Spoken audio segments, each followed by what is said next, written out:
کہ براہ راست آپ سے بات کروں۔ سب سے پہلے میں اللہ تعالیٰ کا شکر بجا لاتا ہوں جس نے مجھے آخر کار جھوٹے اور بے بنیاد مقدمات میں سرخرو کیا۔ میں آپ سب کا بھی دل کی گہرائیوں سے شکریہ ادا کرتا ہوں کہ آپ نے مجھے ہمیشہ اپنی دعاؤں میں یاد رکھا، ہر طرح کی مشکلات میں میرے ساتھ کھڑے رہے اور ایک لمحے کے لیے بھی میرے خلاف اس جھوٹے پروپیگنڈے پر یقین نہیں کیا۔ آپ کی دعاؤں اور آپ کے ساتھ نے مجھے ہمیشہ بہت حوصلہ دیا۔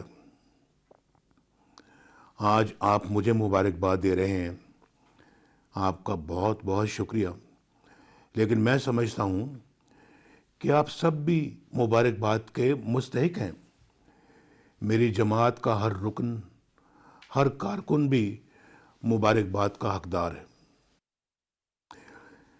میں اگر 2013 کے بعد اپنے خلاف شروع ہونے والی منظم سازش کی کہانی بیان کروں تو بہت وقت لگے گا۔ اس کا آغاز اگست 2014 کے طویل دھرنوں سے ہوا اور اس کا پہلا مرحلہ 28 جولائی 2017 کو ختم ہوا جب مجھے بیٹے سے تنخواہ نہ لینے کے جرم میں نہ صرف وزارت عظمیٰ سے فارغ کر دیا گیا، چھٹی کرا دی گئی، بلکہ عمر بھر کے لیے نااہل بھی کر دیا گیا۔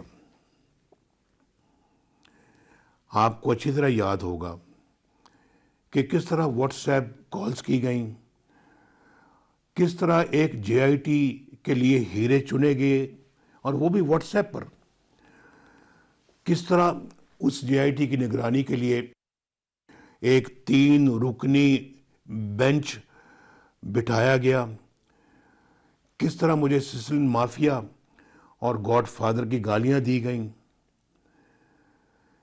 کس طرح ایک ایسی پٹیشن پر کارروائی شروع کر دی گئی جسے اس زمانے کے چیف جسٹس نے فریولس یعنی فضول اور ناکارہ قرار دے کر مسترد کر دیا، کس طرح ایک جج نے خود درخواست گزار کو پیغام بھیجا، آپ جانتے ہیں میں جسٹس کھوسہ کی بات کر رہا ہوں، کہ ہمارے پاس آؤ۔ پھر کس طرح نیب کو 3 ریفرنس دائر کرنے کا حکم ملا اور کس طرح سزائیں دی گئیں اور کس طرح سپریم کورٹ کا سزا دینے والا ایک جج جس نے مجھے سزا دی تھی، اس بینچ کا وہ حصہ تھا جج، احتساب عدالتوں پر وہ خود ہی مانیٹر بن کر بیٹھ گیا۔ کس طرح مطلوبہ فیصلے حاصل کرنے کے لیے سینئر ججوں کے گھر جا کر دھمکیاں دی گئیں۔ میرے بزرگوں، بھائیوں، بہنوں، یہ ساری باتیں ریکارڈ پر آ چکی ہیں۔ اس شرمناک کھیل کے سارے کرداروں کے چہرے بھی بے نقاب ہو چکے ہیں۔ وہاں سے حق اور سچ کی گواہیاں سامنے آ گئی ہیں جو ہمارے گمان میں بھی نہیں تھیں، وہم و گمان میں بھی نہیں تھیں۔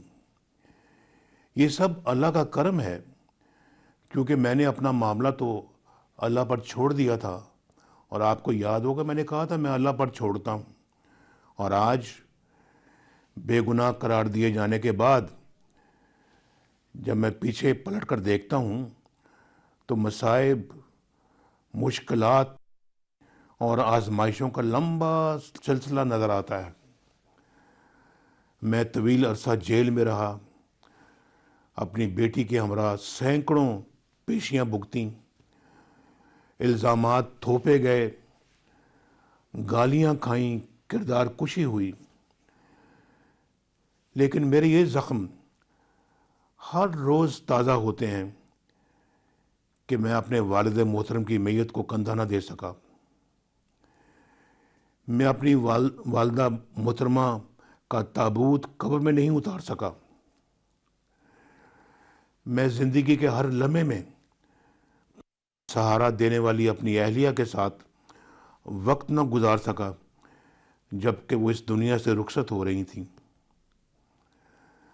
اللہ تعالیٰ نے ہمیں یہ غم برداشت کرنے کی ہمت اور توفیق عطا فرمائی۔ آج بھی میری یہی دعا ہے کہ اللہ تعالیٰ ہمیں یہ ناقابل تلافی نقصان برداشت کرنے کی ہمت اور توفیق دے۔ 6 سال پر پہلی آزمائشوں کے بعد آخر کار میری بے گناہی کی تصدیق ہو گئی۔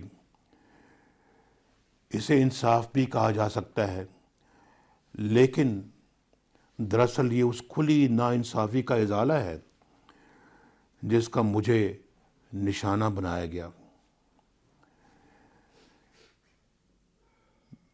میں نہ اپنے آپ کو کئی سال پیچھے لے جا سکتا ہوں، نہ بچھڑ جانے والوں کو، اپنے پیاروں کو واپس لا سکتا ہوں۔ پھر بھی آپ سب کی طرح میرے لیے خوشی کا مقام ہے کہ جھوٹ، فریب اور سازشوں کی کلی کھل گئی اور سچ سامنے آ گیا۔ لیکن میرے وطن کے باسیوں، میں مسلسل 6 سال سے یہ بات سوچتا رہا کہ مجھ سے دشمنی کرنے والوں نے میرے پاکستان کو کیوں نشانہ بنایا؟ میرے عوام کا کیا قصور تھا، ان کو کیوں نشانہ بنایا؟ چلیں کسی لاڈلے کو لانے کے لیے مجھے ہٹانا، جھوٹے مقدمات میں پھنسانا اور سزائیں دلوانا ضروری تھا، لیکن پاکستان کو کس جرم کی سزا دی گئی؟ پاکستان کے عوام کو کس گناہ کی سزا دی گئی؟ ان کا کیا قصور تھا؟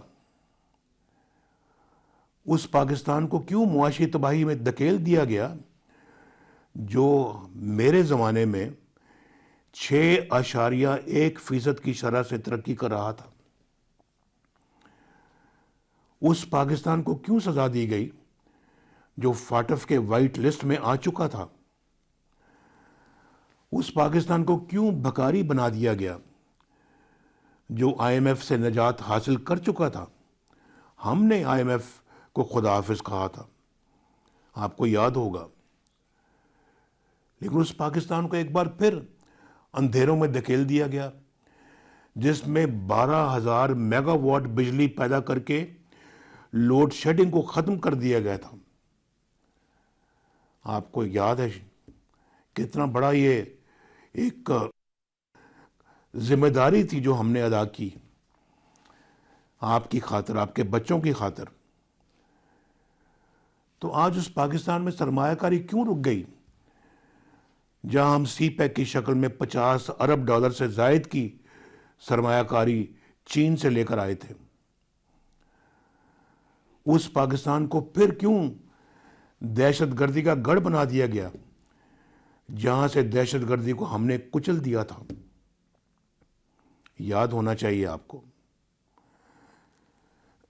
پاکستان کی اس کرنسی کی قیمت یعنی روپے کی قیمت کیوں مٹی میں ملا دی گئی جو خطے میں سب سے مستحکم تھی؟ ہماری کرنسی سب سے مضبوط تھی۔ اس پاکستان کو کیوں تنہا کر دیا گیا جو عالمی برادری کا ایک معزز رکن تھا؟ اور میرے بھائی اور بہنوں، آج میرے دل اور دماغ میں یہ سوال انگارے کی طرح سلگ رہا ہے کہ آپ کا کیا قصور تھا؟ آپ نے ایسا کیا گناہ کیا کہ آپ کو مجھ سے بھی زیادہ شدید، مجھ سے بھی زیادہ سنگین سزائیں دی گئیں؟ کیوں آپ کو تاریخ کی سب سے خوفناک مہنگائی کا لقمہ بنا دیا گیا؟ مجھے پتہ لگنا چاہیے کیوں 3 اور 4% کی مہنگائی کو کیوں 40% تک پہنچا دیا گیا؟ آپ کو جو روٹی 5 روپے کی مل رہی تھی ہمارے زمانے میں، جو 4 روپے کی یا 5 روپے کی مل رہی تھی، وہ کس نے 20 اور 25 روپے تک پہنچا دی؟ میں پوچھنا چاہتا ہوں آپ کو جو چینی 50 روپے کلو مل رہی تھی وہ 250-300 تک کون لے کر گیا؟ ذرا بتائیں مجھے. یہی تو میرے سوالات ہیں اور یہی میں روز پوچھتا ہوں. مجھے سزا دینی تھی، دے لی، لیکن آپ کا آٹا، آپ کی دالیں، آپ کی سبزی، آپ کی دوائیں کس نے چھین لی؟ نوجوانوں کے روزگار کی راہیں کس نے بند کر دی؟ محنت کشوں، مزدوروں، کسانوں کی زندگیاں کیوں عذاب بنا دی گئیں؟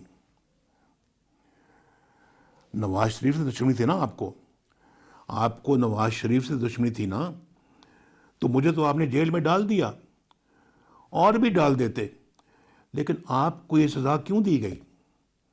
یہ میرا سوال ہوتا ہے. میرا اپنے بارے میں جو سوال ہوتا ہے اس کے پیچھے یہ ہوتا ہے سوال.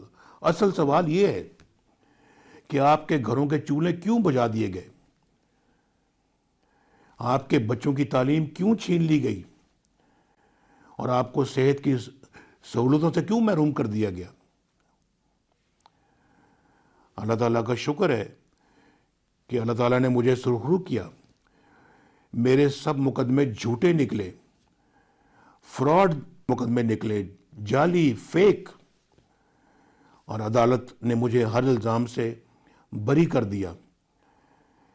لیکن مجھے سچی خوشی اس وقت ہوگی میرے بھائی اور بہنوں جب آپ بھی بری ہوں گے.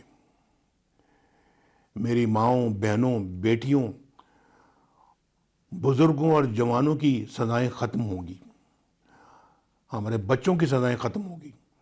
جب آپ کو مہنگائی کے عذاب سے نجات ملے گی، جب آپ کو بجلی اور گیس کے بھاری بلوں سے نجات ملے گی، جب نوجوانوں کو روزگار ملے گا، جب بیماروں کو دعائیں ملیں گی، دوائیں جو وہ آج افورڈ نہیں کر سکتے، جیب میں پیسے نہیں ہوتے دعا کی قیمت ادا کرنے کے لیے، مانگتے ہیں، قرض مانگتے ہیں، صرف اس لیے کہ میرا بیٹا صحت یاب ہو جائے، صرف اس لیے کہ میرا شوہر صحت یاب ہو جائے، اس لیے کہ میرے ماں باپ کی زندگی بچ جائے. یہ حال ہو چکا ہے. اور ہمارے زمانے میں دعائیں مفت ملتی تھی، مفت علاج مفت ہوتے تھے. جب خواتین کے حقوق کا تحفظ ہوگا، جب آگے بڑھتا، ترقی کرتا اور عوام کی خدمت کرتا ہوا پاکستان آپ کو واپس ملے گا، تب مجھے اصلی خوشی ہوگی. آپ جانتے ہیں کہ نواز شریف خواب نہیں دکھاتا، سبز باغ نہیں دکھاتا. جو کہتا ہے اللہ پر پختہ ایمان کی بنا پر کہتا ہے الحمدللہ، اور اللہ بھی اس کی مدد کرتا ہے. اور میں الحمدللہ جو کہتا ہوں اللہ کے فضل و کرم سے اور آپ کی دعاؤں سے کر کے دکھاتا ہوں. 1990 میں اللہ نے میری مدد کی، 2013 میں اللہ نے میرا ہاتھ تھاما. مجھے کبھی اچھے حالات نہیں ملے، لیکن جب بھی مجھے اقتدار سے فارغ کیا گیا، میں الحمدللہ پاکستان کو کئی گنا بہتر حالت میں چھوڑ کر گیا، اور آپ گواہ ہیں اس بات کے. تو میرے اہل وطن، مجھے اپنی سزاؤں سے نجات کے لیے عدالتوں سے رجوع کرنا پڑا، جج صاحبان سے اپنی بریت کے فیصلے لینے پڑے. آپ کو کسی عدالت میں نہیں جانا، آپ خود عدالت ہیں. آپ نے کسی جج کو درخواست نہیں دینی، آپ خود جج ہیں. انشاءاللہ مجھے معلوم ہے کہ آپ 8 فروری کو اپنی ججمنٹ ضرور سنائیں گے، ایک خوشحال پاکستان کی، ایک ترقی یافتہ پاکستان کی. اور آپ اپنی ججمنٹ سنائیں گے، اپنی بریت کا فیصلہ آپ خود کریں گے. خود ہی آپ نے اپنی سزاؤں کا خاتمہ کرنا ہے، اور مجھے یقین ہے کہ آپ اپنا مقدر بدلنے کی بھرپور صلاحیت رکھتے ہیں. اللہ تعالیٰ ہم سب کا حامی ناصر ہو. پھر ملیں گے انشاءاللہ. خدا حافظ.